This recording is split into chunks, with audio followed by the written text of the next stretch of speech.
Hey everyone, Chloe here, and welcome back to this feminine platform, and welcome back to this channel. And if you are new here, ladies and lurkers and ear hustlers, welcome. So as a follow-up video, and before you tear your ACL running to the comments, I wanted to shed some light and to share some much needed deeper dive lessons. And of course, some feathers will be ruffled by this video, but you can go argue with your dirty pillowcase.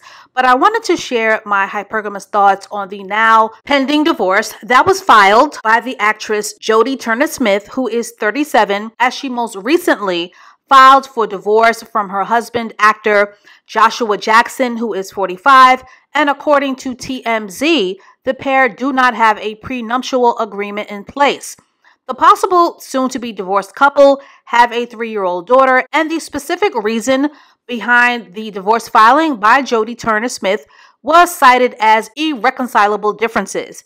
And overall, the bingo card of celebrity breakups and divorces are currently at an all-time high. And no, divorce does not ever surprise me, because after the honeymoon phase is over in a marriage, the reality, not the Instagram hype, but the reality of whether that relationship bond is going to strengthen or weaken is what a marriage's success is ultimately about. Now, honestly, this is very sad news, because divorce is sad news. And although the divorce rate has always hovered a little over 50%. But no matter the race, the gender, the culture, or the color, absolutely no one wants to get married to get divorced. Now, of course, the basement critters and the manosphere sympathizers are going to be all over this story like flies on a banana. And of course, they are going to have a gender war field day, emotionally abusing this story. And they are going to be on cloud 9, drinking those gender war divestitures.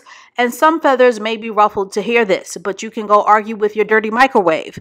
But unfortunately, the war machine of both the manosphere dusties and the femcell no limit soldiers and their very low feminine frequency can both sound a couple of sandwiches short of a picnic. And the femcells in particular, they can also be very loud, very masculine, and very Doberman Pinscher aggressive, which absolutely will not be tolerated on this platform, because this is not a gender war platform. This is a platform for women who are tired of being masculine and who want to be feminine. And sadly, their advocacy, the femcells, their advocacy for living vicariously through the interracial black woman dynamic has unfortunately been catching visual L's all week. And trust me when I tell you, as a married woman myself, I do not get a kick out of seeing anyone's marriage end in divorce, nor do I rejoice in anyone's misfortune, because divorces are always painful, especially when children are involved. But I cannot say that I did not see this divorce coming, because at the end of the day, a man is a man is a man is a man. And this astonishingly super beautiful black queen got ratted out on national television with passive-aggressive violence by the mouth of her very own husband, who is supposed to protect her. But instead, he unabashedly told the world that she got on bended knee to propose to him. So of course, it was all downhill from there. Now, I am all for dating the rainbow, and I have always been an advocate for black women to develop their skill set in casting a wider dating net. And for my selective hearing, distorted logic, cognitive dissonance posse, and for the cherry-picking YouTube weirdos, and for my OG feminine family who have been with me on this platform and in my feminine school from day one. My brother-in-law is Turkish Armenian, and he's married to my beautiful sister. I have a biracial twin niece and nephew, so I speak from personal experience, and I have shared many times on this platform that my sister is a stay-at-home wife who is married without a prenup to an awesome provider. And never once did my sister need to bash her own race to prove a point. The truth is, there are bad apples and there are bums in every race and every culture. So the only healthy and viable solution is to vet. And anything outside of that is just echo chamber trash. And for a video on how to vet, I highly suggest that you subscribe to this very important skill set video, especially if your goal is to date out and to date up. But ladies, if this Jodie Turner-Smith impending divorce isn't your cue to stop pedestalizing men based on race, then I really don't know what else to tell you or your wig. And some of y'all feathers may be really ruffled to hear this, but y'all can kick rocks. But if you interracially date to nurse your racial insecurities, or to pettily spite black women, or to pettily spite black men, your marriage will never prosper no matter how much you try to make it look good from the outside to others, because color has absolutely nothing to do with the long-term success of a marriage. But here are some key deeper dive lessons to learn from this Jodie Turner-Smith impending divorce. And I'll start with the Captain Obvious for those of you who have selective hearing. Black women do not owe loyalty to men who can only pay the light bill, just like black men do not owe black women loyalty, because it goes both ways. But ladies, should you choose to date out, because the dating and marriage marketplace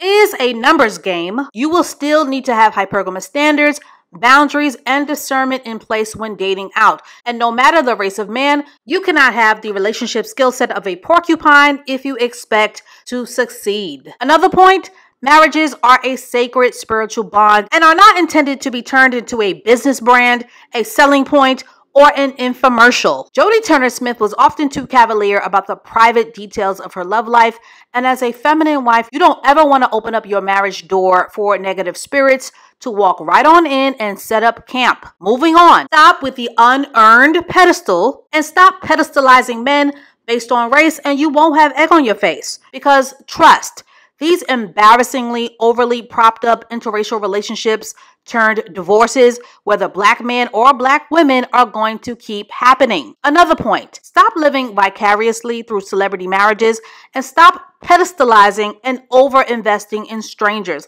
Ladies, a lot of celebrity marriages are based on image, appearances, PR stunts, clout, lovey-dovey photo ops, and smoke and mirrors. Ladies, overselling the public on optics is a real thing. Another point, the hypergamous goal will always be to marry a man of any color that will allow you to rest in your feminine. The fact that this woman does not even want spousal support when there is reportedly no prenup in place, and especially when she is the mother of his only child, quite frankly, does not pass the hypergamous smell test. Because ladies, as a hypergamous tip, you should always, and I mean always, file for spousal support when your man is worth more than you, just based on principle. Another Captain Obvious point, Whiskey Tango Foxtrot. Mayday, mayday, abort mission, because you don't ever ask a man to marry you in this lifetime or the next. Ladies, never strong arm or try to corner a man into marrying you, because it is the masculine divine's responsibility to ask for the feminine divine's hand in marriage. So asking a man to marry you is spiritually out of order. Not to mention your man will quietly loathe you and find ways to ego repair his masculinity when you think that you can do his job better than him. Ladies, I know a lot of you are go-getters, but when it comes to romantic relationships, the man is the head and the woman is the neck, and it is not your job to decide marriage. So if you are willing to chase a man, be prepared for the consequences. And if he isn't assertive enough to propose to you, then more than likely his leadership within the marriage will be weak. And lastly, a man is a man is a man is a man, and they all take a number 2 on the toilet. The reason why self-proclaimed divestor black women keep collectively holding public L's is because they keep pedestalizing men that don't even have the decency to openly pedestalize you back. Ladies, in what world does having the Stockholm syndrome of one-sided worship make sense? Because I definitely do not see other races of men making entire movements to pedestalize black women. So that is all that I have to say on this for now. People nowadays will have the attention span of a goldfish. So like any other divorce, the ever beautiful Jodie Turner-Smith will heal. Hopefully she will grow and she will learn her lessons and she will continue to be gorgeous, fine as hell, and flourish in her career. And as always, I thank you for listening, I thank you for watching, and I thank you for subscribing. And if you know of someone who can benefit from this video, please like and share if you care, and please stay tuned for more case study videos to come. And I will catch up with you ladies and lurkers and ear hustlers in the next one.